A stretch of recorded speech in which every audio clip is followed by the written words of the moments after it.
Hello, this is Rachael Adams and Robert Littleford talking about sketchbooks and notebooks and how we use them in our work. Rachel, how do you use a sketchbook or notebook? So we'll have to start again because I listened to your tummy gurgling then and then I just got completely distracted. Sorry. Okay, shall we start? Just start again, yeah. Hello, this is Rachael Adams and Robert Littleford talking about sketchbooks and notebooks and how we use them in our work. Yeah, so Robert, when did you start using sketchbook and notebook? I guess my earliest memory is when I was a child. I was a bit of a twitcher. I'd go off bird watching and I'd have my trusty binoculars, my little observer book of birds and a sketchbook, and I'd go off into the woods and draw some birds and look at them through my binoculars. Oh, and was this a solitary sort of pursuit? It was a very solitary pursuit. Oh, were you about 8? Yes. Yeah. See, I think 7 and 8 is it's like this unbelievably magical kind of point of childhood, because it's like you're a little bit independent. You're no longer a sort of infant, are you? Yeah. And you're a little bit independent, and it's like your brain. What is going on when you're that age? Because it absorbs so much information. So how do you catalogue all of that stuff? Yeah. So it's quite interesting. You were quite organised. Yes, and also, I used to collect eggs, which I'm horrified now looking back. So I'd have little boxes with the eggs in, and I'd label everything, and I'd have my drawings in the sketchbook of the birds, where I stole the eggs from, and little maps, and the whole. Did you? Oh, so it was actually you were cataloguing. Yeah. So you weren't necessarily working ideas out. You were cataloguing. Yeah. So that's quite interesting. Because I'm just going to leave it and say, I know that I don't use sketchbooks the way people might presume artists use sketchbooks to kind of, sketch things. I work out ideas, but in a kind of written form, and it looks very cataloguing. Yes. It looks like that. It looks like I'm arranging information to try and order the kind of madness of the inside of my head. But you started off with order. Order, and probably moved more towards chaos, I guess. So, I think later, so in my teenage years, and then I started reading the beatniks, and I remember reading about Jack Kerouac, and when he wrote On the Road, so he kept notebooks and ordered it all in notebooks, but then when he wrote the actual book, he wrote it on and I don't know if this is an urban myth, but he wrote it on a single piece of paper, because it was stream of consciousness and he didn't want to edit. And that idea of not editing, because I was, very structured before that in how I sort of labelled and organised things, so the idea of not editing, I found quite exciting. So then when I started using my sketchbooks in my teenage years, I stopped rubbing out, I used to tear pages. If I didn't like a sketch, I would just get rid of that page. I was constantly trying to make my sketchbooks look the best they could look. Yeah. And then when I started Foundation, so then it was that whole process of thinking, no, I don't really care. Yeah, who's this for? Yeah, Who is that? Yeah. That's, ever so much. That's like, it seems like a big psychological hurdle. Yeah. That shift from who's this benefiting? Yeah. Who's looking at this? And when you realise that there is no audience, it's for your benefit. Yeah. It shifts massively how it looks. Yeah. But then you see, for a while I used to, just one day a week I used to visit Worthing Art School and the fabulous students there had there was one of me turning up once a week. But I can remember that, you know, realising they'd come from their secondary school education had been, their sketchbooks were so judged. Their sketchbooks were used to organise their coursework for the GCSE and A-level art, and they were forever having to sort of, you know, annotate this drawing, and, you know, it was... Well, that's interesting, isn't it? Because I'm from an era that kind of precedes where people were assessed on their coursework. So when I was doing my GCEs, they didn't care what your coursework was like. You were assessed on your final... Yeah, exactly. Yeah. Yeah, no, likewise. No one was interested in your sketchbooks. And then there was this massive educational shift, wasn't there? And then, but I have a sort of, you know, a pet hate of, you know, sorry for anyone who takes this approach, but the moment I get a hint that a sketchbook is done for an audience, puts me right off. I just think there's nothing honest about it. Yeah. And I think, well, you know, this is a performance now. Yeah. It's a performance to, you know, you might as well be the finished bit of artwork, and there's going to be that showing off stuff about, isn't there? Like, you know, a sort of pretense, and like I said, a performance. And I think, so at some point, personally, I know that when I was at art school in my teens, you know, my sketchbooks were, I didn't really get the purpose of them. I didn't, because unlike you, I didn't have an ordered childhood, and I kept everything in my head, and made notes probably on bits of paper that I shouldn't have been making notes on, you know, and that's become a sort of lifelong habit of scraps of paper. And although I have my notebooks, my sketchbook notebooks, you know, I kind of list what the process of my, you know, my thinking. Yeah. And it becomes a kind of, you know, I can refer back to it, and I know there's a visual image attached to the word. Yeah, so do you think when other people look at your sketchbooks, they'll make the same connections, or is it all in your head? So when you're looking at your sketchbook, you know exactly what you're referring to. Yeah. And I know exactly the time. Yeah, so I think that's definitely the way my head works, is that I need a little prompt, and then I'm back in the memory, back into the place. I know what I was listening to, I know what was going on in my personal life. Yeah. All of that stuff is somehow embedded in you know, those pages. But yeah, I don't know what other people would make of them. They're diagrammatic sometimes. Yeah. They're you know, they're definitely not shopping lists. It's not that. So would you stuff. describe them as notebooks or sketchbooks? And do you think there's a difference? Yeah, for me there isn't really a difference. Yeah. For me there's...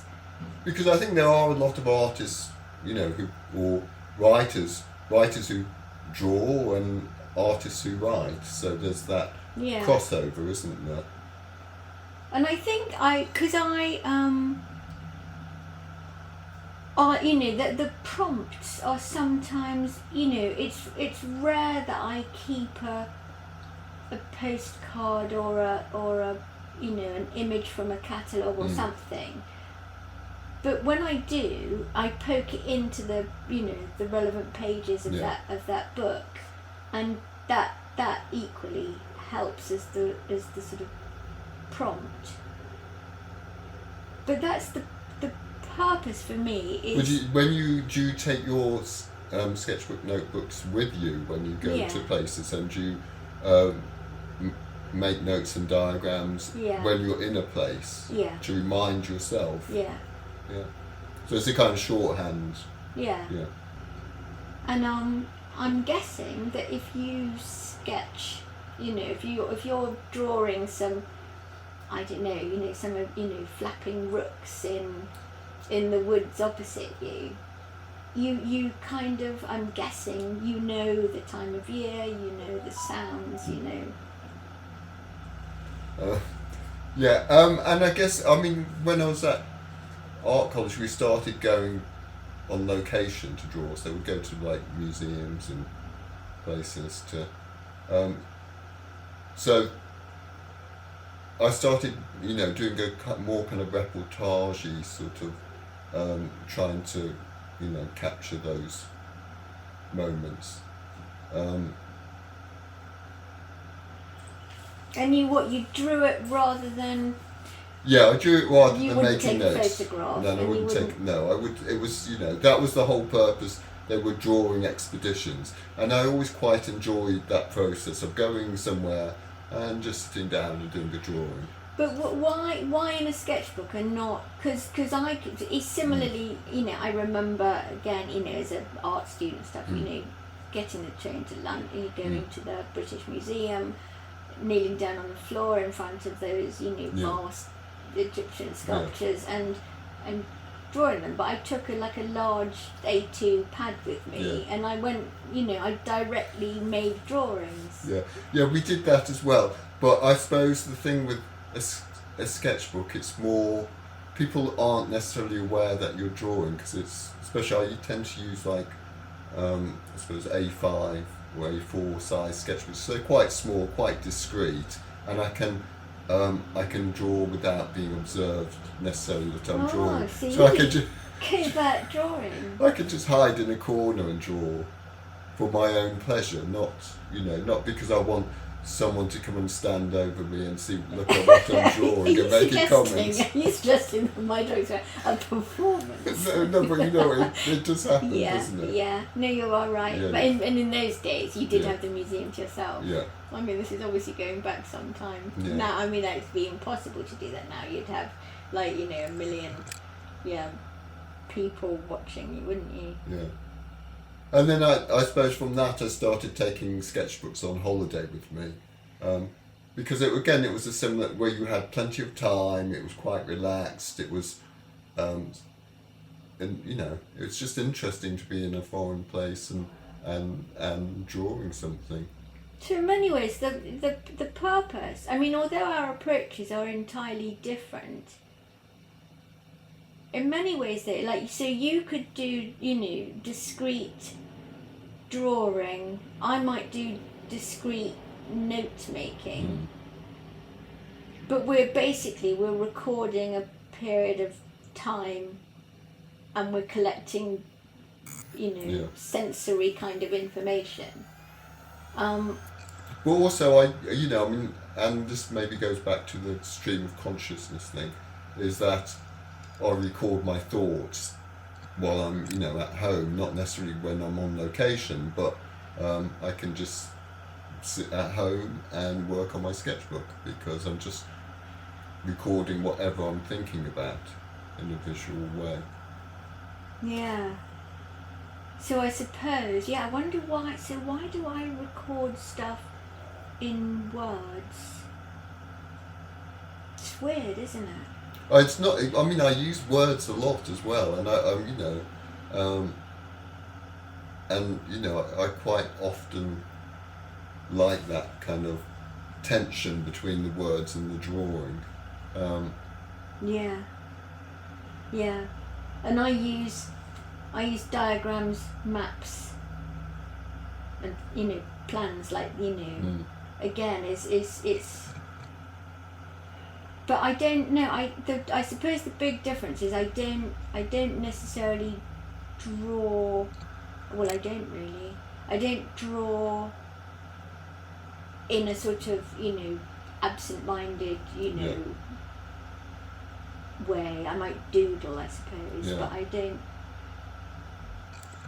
But I definitely record and document information. But I would do it in note form. or even voice notes, because Yeah. I love the fact that cameras are now Yeah. on our phones and we can voice note, we can take a photograph, you know. So yeah, so I'm Well, I find hoovering it- up information. Yeah, but I find it quite cathartic as well. It's talking about phones. Yes. It's the sounds of us. I find it quite cathartic because I'm kind of unburden my emotions. So it's a kind of. So not only are you hoovering information up, but you're, you know, kind of getting Yeah. stuff out. And I find like phrases and words that stick in my head, Yeah. and then I just like, if I put them on paper, then they just Yeah. go, Yeah. you know. So See, that's ever so. We're really Yeah. similar there. Yeah. I need to get it. Yeah. If something's going round in my head, I need it out, and committing it to paper in whatever form gets it out. And once I can see it, it's like, oh, now it's slightly separate from me, and I can sort of examine it in a different sort of way. well, often I'll have like a phrase or, you know, of words in my head, and I don't even know if they're my words or that I've just heard it somewhere. But it'll be like an earworm where it just goes round and round and round. So I have to draw it and write it down. But you see, I think, you know, one of the other thoughts I've had over the years is it used to unsettle me that I wasn't, you know, I couldn't be pinned down, but I wanted to, you know, I like writing, I like mucking about with sound, I like making films, Yeah. and I think that's why, you know, we all get on so well, you know, as Edgelanders, because we're like in Venn diagram land. We overlap and overlap and overlap, and I've loved the fact that not only have we sort of sashayed out of the disciplines we were supposed to belong Yeah. to, but that technology has adapted at the same Yeah. time, and it's opened up all the possibilities Yeah. to use those, you know, different disciplines. Yeah. So maybe it's not at all surprising that our sketchbook notebooks reflect all of that. Yeah. But also that sketchbook notebooks are kind of a technology of the past in a way, aren't they? That it's a very old-fashioned kind of way of you know, recording Yeah. the world, you know, compared to the technology of today. But it's the most immediate. Yeah, it's so immediate, and I guess that's what I find is so charming, or so no, not charming. So what I love is the authenticity of just Yeah. doing it, you know. And it's plainly, you know, it's unfolding. Yeah. As if I make a voice note, Yeah, I have to hear it back in order to Yeah. examine it. If I make a bit of video or a photograph, I've got to sort of, you know, see it on a bigger screen or something in order to examine it. Yeah. But whatever you write, draw, sketch, diagram, map, you know, it's coming out of your hand yeah. as it's coming out of your Yeah. brain, isn't it? Yeah, absolutely. And sometimes I'm embarrassed by it, and I'm like, well, I'm just, Yeah, what is this? I'm just like, but it is what it is. Yeah. You know, it's Yeah. done. It's out. It's done. It's in the world. It's, you know. But you can literally adapt it as you're producing it. Yeah. This drawing is turning into you know, this picture of a dog is just turned into a horse. So I'll, you know, it's like da da da da. These words are turning into a poem. You know, whatever it is. You know, there is something so immediate. Yes, and because things come out of the process of doing things, so just in the process of drawing or writing, the things emerge out of that process that you would never guess if you tried to, you know, preempt the process, and, you know, because it's the doing of it that kind of unlocks the creative urge, I think, the creative spirit or something. Bingo. Bingo.